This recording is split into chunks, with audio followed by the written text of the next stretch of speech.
And so it's with great pride that I am introducing a man who is proud of our veterans, who fights every single day for the veterans, and who is proud to be the Commander-in-Chief of the United States Armed Forces, President Donald J. Trump.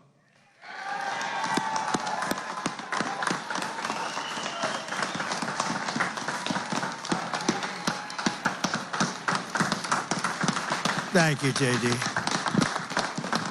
Thank you very much to our great Vice President. It was a good decision I made. This morning on these hallowed grounds where generations of American heroes rest in eternal glory, we gather to fulfill the sacred duty of every free man and woman. On Veterans Day, we honor those who have worn the uniform, who have borne the battle, who have stood to watch and whose ranks have formed the mighty wall of flesh and blood, bravery and devotion that has defended our freedom for 250 years. Today, to every veteran, we love our veterans, we say the words too often left unsaid. Thank you for your service. Thank you very much.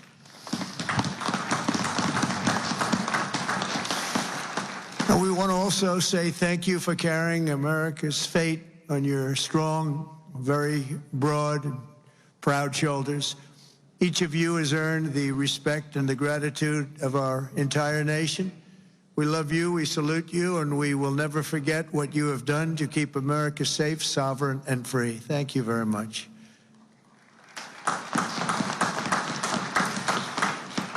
And we're also honored to be joined by a great man. He will go down as a great man someday. Speaker Mike Johnson. Speaker. Wherever you may be, Speaker. We love you, Speaker. There he is, right there. Good. Got a good location. He always gets a good location. And congratulations to you and to John and to everybody on a very big victory. We're opening up our country. Should have never been closed. Should have never been closed. I want to thank Secretary Doug Collins, who's outstanding, just done a fantastic job for the veterans. We have a 92% approval rating. We took that up from 38% from a certain previous administration that we won't mention. Also, Secretary of War, we like the sound of that better than the other. Secretary Pete Hegseth. Pete, thank you very much. Thank you, Pete. Great job. Our great Attorney General, Pam Bondi. Pam, thank you very much. Thank you. Secretary Doug Burgum. Doug, thank you. Thank you very much for being here, Doug. The #1 energy person anywhere in the world, acknowledged. I was amazed that he took the job, and he did it without hesitation. What he gave up, what Doug gave up, what all of them gave up, nobody would ever know, but Secretary Chris Wright, #1 anywhere in the world, acknowledged. And drill, baby, drill, Chris, right? Drill, baby, drill. The energy prices are way down, and they're going further. Secretary Linda McMahon, Education, moving education back to the states, Linda, right? Getting it back to the states where it belongs. Secretary Lori Chavez DeReamer, thank you, Lori, very much. Director Russ Vogt. Director, thank you. What a good job he's doing. Cutting, but fairly cutting. Director Tulsi Gabbard. Thank you, Director. Ambassador Jamieson Greer, what a job he's done. We've taken in trillions of dollars in tariffs, and we want to keep it that way. It's been good for our country, I can tell you, including national security. General Dan Kane. General, thank you. He's a real general. And congratulations on wiping out the nuclear capability of Iran in about a matter of seconds once they got there. They traveled a total of 37 hours, but once they got there, they were very quick. And also to many other very distinguished guests. We have an amazing group of people. I'd like to name every one of you, but I think a lot of people would be upset. It's a little cold. The pages of American history are filled with the tales of titans, icons, innovators, and trailblazers who built this country into the greatest, most ambitious, and most prosperous nation the world has ever seen. And we brought it to new levels. I'll tell you, we were going in a direction for a period of time, but we've never been hotter than we are right now. This is the hottest country anywhere in the world. Yet every captain of industry, every pioneer of science, and every star whose brilliance has lit up the lights of Broadway all share one thing in common. They only had the chance to soar because the veterans had the courage to serve. They took care of those people. They took care of all the stars. The stars that you read about wouldn't be here without our veterans. Everything we have, everything our country has achieved has been purchased by the muscle, spine, and steel of the United States military. We owe it all to the fierce and noble men and women of the Army, the Navy, the Air Force, Space Force, Coast Guard, and the United States Marines. Here's a guy. Our service members, our own words, are the greatest possible tribute to their immortal valor. Shortly before the Battle of Bull Run, Major Sullivan Ballou of Rhode Island became a big name, didn't he? Wrote to his dear wife, Sarah. He said, "I know how great a debt we owe to those who went before us," he said. "And I'm willing, perfectly willing, darling, to lay down all my joys of this life to help maintain this government and to pay that debt." Just 1 week later, Major Ballou did just that. He gave his life to save our country. On the night before he jumped into the dark skies over Normandy on D-Day, Colonel Bull Wolverton knelt with his men in prayer. "Dear God," he said, "we ask only this, that if we die, we must die, and we as men would die without complaining, without pleading, and safe in the feeling that we have done our best for what we believed was right. We must do what is right." Colonel Wolverton, too, died for us so bravely in battle. Today we remember with overwhelming gratitude the more than 1 million American service members who have made the supreme sacrifice and laid down their lives for the good old USA. Generation after generation, America's warriors have left behind the comforts of home and family to face violence, evil, and death so that our families could know joy, goodness, and peace. We honor them so strongly. Our heroes have lived through unthinkable nightmares so we could live the American dream, and the American dream is coming back again, stronger than ever before, and you'll see that as the next few years evolve. They have volunteered to give their last breaths to all of us so that we could breathe free. And today we know without any doubt in our hearts that after 2.5 centuries, America stands tall because America's veterans stood so strong. And soon our country will be stronger than ever before. The American veteran has forged a legacy of gallantry and daring without parallel in human history. In September 2009, Army Captain William Swenson was driving through the Afghan mountains when his convoy was ambushed by over 60 Taliban insurgents. He and his comrades were pinned down for hours without artillery or air support. A fellow soldier was shot in the chest, and Captain Swenson crossed an open field to aid his brother in arms. People said, "Don't do it, Captain, don't do it." He did it. When the terrorists closed in around them and demanded their surrender, Captain Swenson threw a grenade at the enemy and rallied his men to break their advance. He then carried the wounded soldiers hundreds of yards to a rescue helicopter before charging back 3 times, back and forth into the fire to save the wounded and bring them home. Even after 7 hours of fighting, he refused to leave any man behind.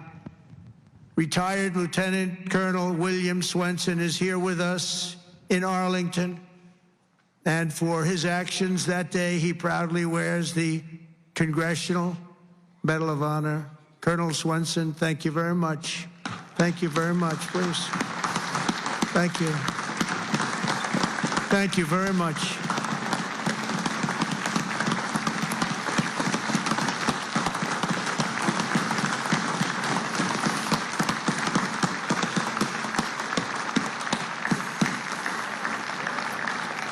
The ultimate honor. Thank you. Another person who shows the Medal of the American Veteran is Dale Stovall. As an Air Force helicopter pilot in Vietnam, Captain Stovall was assigned to rescue a downed American airman deep in hostile territory. Despite the extreme peril, Captain Stovall took off in his HH-53C helicopter and soon came under intense fire, forcing him to turn back. But the captain refused to abandon his mission. The next day, he willingly plunged back into the danger while taking fire from all directions. He didn't have a chance, he felt, but he said, I got to do it. He rescued the downed American pilot who had been stranded on the ground for 23 days and brought him back home alive, completing the deepest rescue behind enemy lines in the entire Vietnam War. For this and 11 other harrowing rescues, he was a brave guy. Dale received the famous Air Force Cross and the Distinguished Flying Cross and 2 Silver Stars, making him the 4th most combat decorated Air Force Academy grad of all time. He retired as a brigadier general after 31 years of service. General Stovall, you are a legend. Please, thank you. General Stovall. Thank you very much. Thank you. You look good, General. You look, I wish I looked that good. You look good. Thank you very much, General. America's warriors never quit, never surrender. They fight, fight, fight, and they win, win, win. That's what we do. We win battles. As you know, today is not only Veterans Day, but it's my proclamation that we are now going to be saying and calling Victory Day for World War I. Victory Day. You know, I was recently at an event and I saw France was celebrating Victory Day, but we didn't. And I saw France was celebrating another Victory Day for World War II. And other countries were celebrating. They were all celebrating. We're the one that won the wars. And I said, from now on, we're going to say Victory Day for World War I and World War II. And we could do for plenty of other wars, but we'll start with those 2. Maybe someday somebody else will add a couple of more because we won a lot of good ones. But when I see other countries celebrating Victory Day, I watched it. I watched UK. I watched Russia. They were celebrating Victory Day, World War II. And I said, we got to have a Victory Day. Nobody even talked about it in our country. But from now on, we're going to be celebrating Victory Day for World War I, for World War II, and frankly, for everything else. Under the Trump administration, we're restoring the pride and the winning spirit of the United States military. That's why we have officially renamed the Department of Defense back to the original name, Department of War. And remember, we won World War I, we won World War II, we won everything in between, we won everything that came before, and then we brilliantly decided to change the name of this great thing that we all created together. And we became politically correct. We don't like being politically correct. So we're not going to be politically correct anymore. From now on, when we fight a war, we only fight for one reason, to win. We fight to win. But under my leadership, we're also fighting for the great veterans who have always been there for us, and especially when we needed them and needed them most. In 9 months, the Trump administration has cut the backlog of VA benefit claims in half. That's a big achievement, and Doug is going to get it down to zero.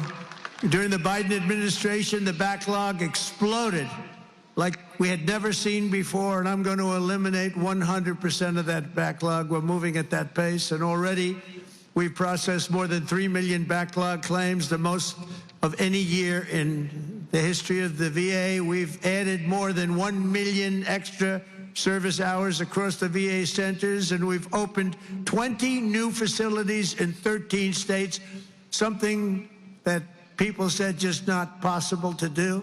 We also have brought back VA choice and VA accountability, taken away by the Biden administration, so that when you have to wait online, you go out and you get yourself a doctor. We pay for the doctor if you have to wait. And the other thing is we fired thousands of people who didn't take care of our great veterans. They were sadists, they were sick people, they were thieves, they were everything you want to name, and we got rid of over 9,000 of them. And then when Biden came in, he hired them back, many of them. But we got rid of them. And I think we got rid of them permanently. We replaced them with people who love our veterans, not people who are sick people. We're also confronting the challenge of veterans' homelessness, and earlier this year I signed an order establishing the National Center for Warrior Independence to house up to 6,000 veterans in need, and we will not stop until we have ended the tragedy of homeless veterans once and for all. I'd see in New York where people that came into our country illegally, would be put up in hotels, and veterans would be sitting on the sidewalk outside of that hotel where these other people are put in. And many of the people that came in were put in from prisons. They were murderers. They were drug dealers. They were people that we didn't want in our country. They were staying in hotels, luxury hotels, and our veterans were sitting on the sidewalks watching them go in. I said, that's never going to happen under this administration. I also signed the VA Home Loan Program Reform Act, because no veteran should be kicked out of their home for what they call a late payment. It's not happening.